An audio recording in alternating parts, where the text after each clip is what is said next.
Si quieres subir un vídeo desde TikTok Studio en tu ordenador, solo tienes que clicar en Cargar, seleccionar el vídeo que quieras subir y bajo la previsualización del vídeo que tienes a la derecha de la pantalla, clicar en Sonidos para abrir la biblioteca. Ahora puedes buscar cualquier canción que TikTok tenga disponible para darle un toque especial a tu vídeo. Además, también podrás guardar tus canciones como favoritas para encontrarlas más fácilmente, tanto en la versión móvil como en el ordenador.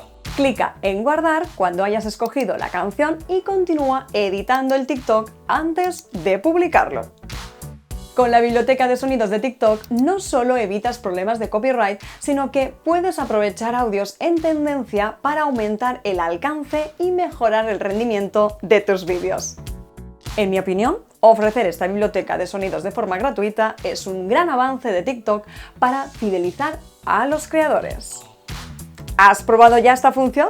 Cuéntanoslo en comentarios, dale like al vídeo y no olvides suscribirte a nuestro canal para no perderte ninguno de nuestros vídeos semanales con tutoriales, novedades y muchos consejos. Nos vemos en el próximo vídeo.